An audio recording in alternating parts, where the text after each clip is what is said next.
E se a sua vida fosse contada através de cartas com alguém que você nunca viu? E se essa amizade fosse capaz de atravessar décadas, tragédias, perdas e até continentes? Hoje eu vou conversar com vocês sobre o livro Vulcão Pura Lava, do Emílio Garófalo. Vamos lá? Olá pessoas, eu sou a Fê Castilho, sejam bem-vindos aqui a esse canal e vocês sabem, aqui eu falo sobre leitura, sobre desenvolvimento pessoal e tudo que eu tenho aprendido nesse tempo de leitura. Eu compartilho aqui com vocês a fim de que vocês também consigam se desenvolver e fomentar esse hábito de ler, mas principalmente que vocês possam perceber a transformação que nós temos a partir da leitura. Hoje eu quero falar pra vocês sobre esse livro do Emílio Garófalo, que eu vou mostrar aqui pra vocês, ó. Vulcão Pura Lava, deixa direitinho aqui pra vocês, que é daquela coleção, daquele box, lembra? Esse box aqui, ó. Eu já mostrei pra vocês aqui no vídeo várias vezes. E esse aqui, se eu não me engano, é o 11º livro do meu desafio de leitura de um livro por semana. Em 2025, quem quiser acompanhar essa trajetória aí de leitura, é só entrar aqui numa playlist que eu deixei já preparada, que diz, né, um livro por semana em 2025. E é só entrar ali e vai ter todo o desenvolvimento da leitura nesse período. Essa é uma obra que, à primeira vista, parece muito simples. Duas crianças trocando cartas, aquela coisa, né? Mas que ela vai se transformando em uma reflexão profunda sobre amizade, dor, fé, esperança e amadurecimento. Bom, então como é que começou essa história, tá? Um dos meninos, o italiano, né, o Gaetano, Gaetano Garófalo, o nome do menino é Gaetano Garófalo. Deixa eu ver aqui na carta. É Gaetano Garófalo. O outro é o James, né? Então o James ele é o havaiano e o Emílio, eu já falei Emílio. O Gaetano Garófalo é o italiano, tá? Então o que acontece? O Gaetano, ele tava fazendo uma situação de que o vulcão, lá, o Vesúvio, na Itália, tava em erupção, né? E eles tiveram que sair das casas dele, ele mora com a avó, com o avô, o nono dele, e eles tiveram que sair da casa deles por prevenção, né? Pra que, se por acaso podia atingir ali a região dele, né? Então eles já saem como uma forma preventiva. E já o menino havaiano, ele tava no Havaí e também teve uma erupção do vulcão no Havaí e perto da casa dele. Então ele também tem que ser retirado da casa dele. Só que a diferença é que o menino havaiano, a casa é atingida pelas lavas do vulcão. Então ele perde a casa, perde tudo, tá? E já na casa do Gaetano, não. Na casa do Gaetano não tem. Ele não perde tudo, ele pode voltar pra casa depois de um tempo tranquilamente, tá? Só que o que acontece é que o Gaetano tava vendo o jornal e viu, né, a notícia de que, 2 vulcões em erupção ao mesmo tempo, aquela coisa toda. E ele viu um menino sendo lá no meio da tragédia, e eles são entrevistados, e ele fica sabendo, daí ele pede pro nono dele, olha, eu queria conversar com esse menino. Então o nono descobre que é um menino, entra em contato, consegue o endereço e eles começam a se corresponder por cartas. É interessante porque o Gaetano, ele fala italiano, né, e o havaiano fala inglês, né, acho que eles têm 2 línguas lá no Havaí. Eles falam a língua americana, né, o inglês, e falam também uma língua havaiana, se eu não me engano. Mas enfim, é que eles conversam mais em inglês, que é uma língua mais universal, até porque o Gaetano usa isso pra aprender a falar inglês. Isso era muito comum, até o Emílio vai falar sobre isso, se não no livro, acho que sobre o livro. Que antigamente era muito comum, né? Até hoje algumas escolas de inglês fazem isso, né?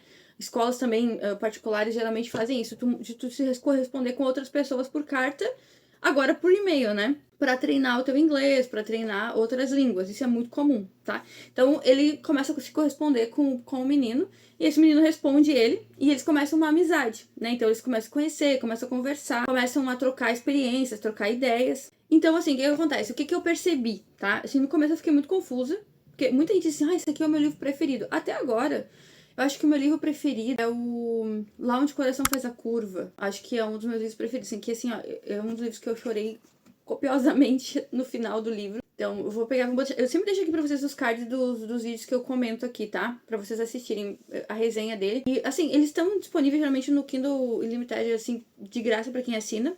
Quase sempre esses livros do Emílio. Ele tem agora um compilado novo de livros, que traz essas histórias aqui, algumas a mais. E tem também esse box, né? Eu não sei se ainda tá disponível, tá? Mas eu acho que agora que saiu outro livro do Emílio, ele não vai estar mais, né? Mas, assim, se vocês tiverem acesso, geralmente eles estão bem baratinhos, é R$24 ou R$15. Leiam Onde o Coração Faz a Curva, porque assim, faz a gente pensar na vida de uma forma absurda. Um livrinho, assim, ó. O Emílio faz isso com um livrinho desses aqui, tá? O que eu percebi? Eu tive muita dificuldade de entender. Se alguém leu e tá vendo esse vídeo, não importa em que época da vida seja. Agora que eu vi esse livro do Emílio, eu tô mais pensativa no futuro, no sentido assim, ó, se alguém estiver vendo isso aqui no futuro muito distante, por favor, deixa nos comentários aqui como que tá sendo a sua leitura. Porque eu vi muita gente falando, esse é o meu livro preferido, eu gostei. E eu não entendia muito bem, né? porque eu não achei ele tão instigante quanto os outros. Também, Então Ser Verão, gostei bastante, é um livro, assim, que pegou muito essa questão da minha juventude, sabe? Foi muito parecido com a minha juventude, como eu gostaria que a Sarah tivesse minha juventude. Então, tem outros livros que me chamaram mais atenção do que esse, mas esse é interessante porque depois que eu comecei a estudar ele, é claro que também o momento em que eu li o livro, ele faz muita diferença, porque pra quem estiver acompanhando ali a minha playlist da leitura, do acompanhamento dos vlogs da semana, de como tem sido as semanas de leitura, vai perceber que esse livro entrou no meio de uma semana de leitura muito difíceis pra mim, onde eu tava tendo que focar bastante em querer ler, né, no meu projeto de ler, porque a minha cabeça ela não simplesmente estava assim num turbilhão, né? Ela ainda permanece num turbilhão, mas agora eu já tô bem melhor. Mas então o que acontece? Eu tava no meio, assim, eu tava com clientes novos, né, dos trabalhos que eu presto. Eu tava com outros projetos, esses clientes, desenvolvendo projetos, né, pra esses clientes. Pra vocês terem uma ideia, assim, por exemplo, eu trabalho nesse meio digital, então eu presto serviço de assistência, tá? Assistência virtual mesmo, né? Eu não, a maior parte dos clientes eu não conheço pessoalmente. E eu desenvolvi uma esteira de produtos. Então, assim, eu tava nos meses de desenvolver a esteira de produtos, quer dizer, é desenvolver todo o trajetório daquele cliente. Então, assim, a minha cabeça tava já muito bagunçada por causa dessas situações. Vocês assistam o vídeo. Suspeita de câncer, troca de serviço, reajuste de finanças, porque a gente teve um gasto terrível ali com a questão do carro ter batido, mas enfim, isso tá tudo explicado nesses vídeos aí. Então eu tava assim, ó, sabe quando a gente tá tendo aqueles momentos de leitura que tipo assim, cara, eu não consigo ler? Eu não conseguia ler, sabe? Não conseguia. Esse livro aqui, eu fiquei mais de um mês remando ele. Remando. E como eu não tava entendendo a história, sabe? Aquilo ali, assim. Mas eu falei, não, eu vou terminar. A gente tá escrito em língua portuguesa, a gente tem a obrigação de, no mínimo, tentar entender. E aí, depois, quando eu peguei as referências, eu entendi melhor, tá? E aí, sim, claro, pensei em um livro bom, mas não é o meu preferido, mas é bom também, tá? Então, assim, pra mim, no meu primeiro ponto de vista, eu fiquei com um ranço do Gaetano, porque ele parecia muito infantil, sabe? Mas tá, ele era uma criança. Só que eu sempre fui uma criança um pouco mais responsável, sabe? Tipo, a minha irmã era um pouco mais assim, e tal, e eu era um pouco mais responsável, era mais, né? Assim, mais cuidadosa, mais preocupada, mais maternal, né? E a minha irmã já era muito mais de boa e tal, aquela coisa assim. Então eu percebia que, por exemplo, o Gaetano, ele era mais assim, sabe? Tipo, vivendo a vida. Ele quase nunca se interessava. Isso é uma coisa que me incomoda muito. Assim, a pessoa não se interessa em perguntar de ti para querer saber, né? Ou, na conversa, ela sempre fala muito de si mesma. E não é como um exemplo de alguma coisa que vai ajudar outra pessoa. O Gaetano era assim, né? O James, ele perguntava do Gaetano, ele queria saber da vida do Gaetano. E ele respondia de forma muito ponderada, né? Ele tinha um pensamento muito estável. Então eles começam a conversar na infância e eles vão até 2026, essa conversa aqui, registrada deles aqui. Deixa eu até ver a primeira data da primeira carta deles, tá? Começa por carta. E aí, com o passar do tempo, eles vão aqui, ó. Ah, nossa, eu nasci em 1988. E aí, uma das cartas, que acho que é a segunda carta, a primeira carta, vai no dia 15 de outubro de 1987, tá? E aí que começa. O Gaetano tem 9 anos. Quantos anos o James tem? Se eu não me engano, ele é um pouco mais velho, mas enfim. Então, tá. Eles começam a escrever as cartas um pro outro, a gente percebe que o havaiano, ele tem uma vida um pouco mais difícil, né? Um pouco mais humilde. E eles começam a perceber que eles têm coisas em comum, como, por exemplo, os dois perderam o pai. O Gaetano perde o pai numa viagem pro Peru com o irmão, né? Ele e o irmão vão pro Peru viajar, subir a montanha lá, e aí eles não voltam mais. Eles se perdem e eles não sabem, não tem notícia mais dele. Então é assim que o Gaetano perde o pai. E o James, o pai dele vai pra América, né? Tentar a vida nos Estados Unidos, e ele some também por um tempo. Então eles acham que eles têm quase certeza que o pai dele morreu, né? Nessa empreitada aí. Ele mandava dinheiro pra eles e tudo mais. Eles têm uma lojinha, né, pra turistas lá no Havaí. Mas ele some, ele desaparece, eles acham, para de responder, eles acham que ele morreu. Né? Então, até depois tem a continuação do próximo livro que eu vou ler, esse aqui, o que se passou na montanha, e eu suspeito que seja sobre isso, tá? Mas vamos ver a próxima resenha aí. Então, os dois têm essas coincidências, tá? Eles moravam perto de um vulcão, o vulcão entrou em erupção, eles tiveram a vida afetada por esse vulcão, e os dois perderam o pai, eles não têm essa presença masculina, né? O Gaetano ainda tem o avô, né, que é quem preserva essa presença masculina pra ele. Já o James, não. Então eu acho que a característica do James ser mais adulto é porque, além do James parece ter a vida um pouco mais sofrida que o Gaetano, no sentido assim, de ser um pouco mais difícil, um pouco mais de dinheiro também. o James, ele não tem uma figura paterna tão próxima, né? Assim como, por exemplo, o Gaetano tem. Então, o Gaetano vive uma vida muito mais infantil. Ele vive no mundo da idade dele perfeita, né? Ele é criança e tem um comportamento de criança. Tem uma carta que o Gaetano fala assim: por que será que Deus permitiu, né, que a minha casa não fosse destruída e a tua sim, sabe? E olha que pergunta ofensiva. Mas ele pergunta, que bem que é infantil. E o James responde, assim, de forma muito assertiva, né? Nem vou dar a resposta toda aqui, mas ele não vai contra Deus. Ele dá, olha, não sei porquê, mas assim. Então ele tá sempre vendo o lado positivo, ele tá sempre pensando no futuro, ele tá sempre investindo no futuro. É sempre com uma mentalidade, assim, muito, sabe, adulta, assim. Então o James, ele, no começo, ele tem essa característica, tá? O James também começa a falar de menina muito mais cedo, que ele se apaixonou, aquela coisa toda. E já o Gaetano, tem uma menina que gosta de mim, mas, eu quero saber jogar futebol, tá? Então o Gaetano leva mais a vida, assim, bem na infantilidade, na juventude, né? Naquela coisa bem da imaturidade. E o James não. Crescem e eles vão continuar trocando cartas. Chega um momento que eles começam a se falar por e-mail, porque daí eles surge o computador, eles conseguem. Claro, o James trabalhando já há muito tempo e o Gaetano não, né? O Gaetano ali joga futebol, vê a vida. Pouco se fala sobre o trabalho do Gaetano, muito se fala sobre o trabalho do James. O James fazendo várias. Eu tô fazendo extra nisso, tô trabalhando nisso, aquela coisa toda. E o Gaetano nunca pensa muito assim, tipo, a vida do James é um pouco mais difícil que a minha. Ele sempre vai conversando normal, né? E parece muito que nas desilusões que o Gaetano tem, o James ele tá sempre consolando, sempre respondendo, sempre dizendo, cara, vamos pra frente, cara, não sei o quê. Com o passar do tempo, a gente vai ver esse ecossistema se invertendo. A gente vai ver que o Gaetano vai tendo um pouco mais de estrutura, tá?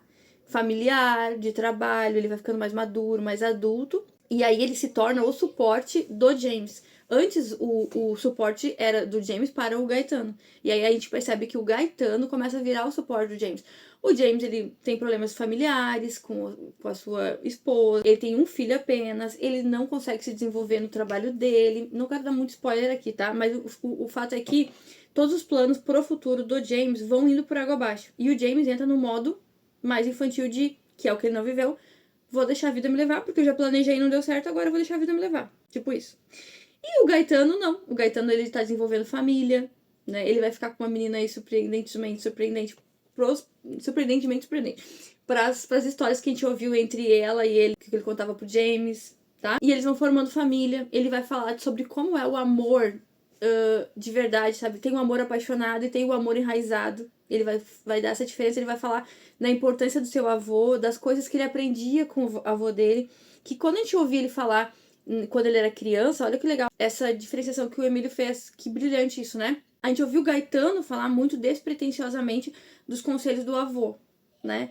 O meu avô falou isso. E aí, com o passar do tempo, a gente vai vendo o Gaetano falando dos conselhos do avô como algo extremamente importante, né? Como aquilo fez diferença na vida dele. Ele não vai falar assim, mas tu já vê que ele consegue colocar o conselho do avô como algo assim, olha, o meu avô dizia isso. Talvez o que o meu avô estava dizendo naquela época era isso.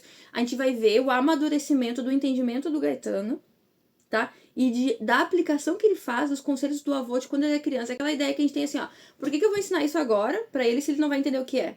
É porque no futuro essa criança vai ter essa memória. Mesmo que não diretamente, muitas vezes, mas lá no seu pensamento incíntrico lá, ele vai estar... aquilo ali vai estar fomentando no pensamento dele, sabe? E isso é muito legal, essa diferenciação que o Emílio fez, sabe?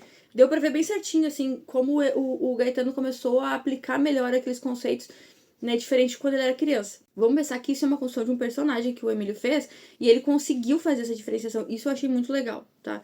Achei interessante. Vão passar os anos, então o Gaetano é esse suporte do James e eles planejam se encontrar uma vez. Eles planejam também outras coisas muito utópicas e aí vocês vão ver se eles conseguiram se ver pessoalmente, mas o fato é que no final, o livro acaba com um gatilho para como se aquilo ali fosse a construção de um pensamento de entendimento de quem são essas duas pessoas que foram muito importantes na sociedade. Então, assim, eu não entendi, não sei se eu que não, por conta com essa cabeça voada, eu não entendi, mas me parece um gatilho para uma coisa do futuro, para alguma coisa que vão estar nos outros livros, tá? Tô muito curiosa, eu queria muito o outro livro do Emílio, esse que ele fez agora. Enquanto esse vídeo sendo gravado, o lançamento foi esses dias.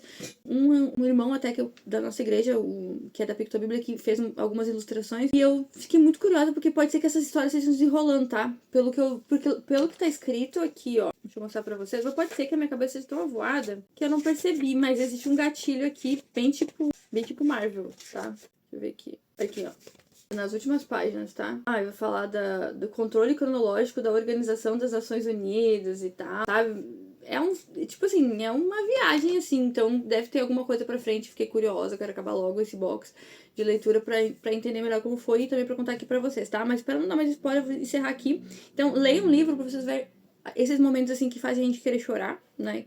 Que vai falar sobre esse amor, que vai falar sobre o cuidado de Deus. Ele fala aqui também, né? Um pouco sobre o cuidado de Deus, sobre a proteção de Deus, sobre o amor de Deus. Será que Deus não é assim com Deus? Será que ele dá esses pitacos que nem ele fez no último livro que eu mostrei aqui pra vocês, que eu acho que é Sobrenato X, que é aquele que é do cachorrinho e tal.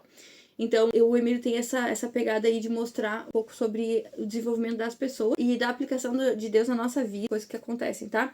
Então, minha dica pra vocês, leiam esse livro aqui. Espere, se inscrevam aqui no canal pra vocês receberem as próximas resenhas, também pra vocês conseguirem acompanhar como tá sendo o meu desafio de leitura. E eu espero vocês no próximo vídeo.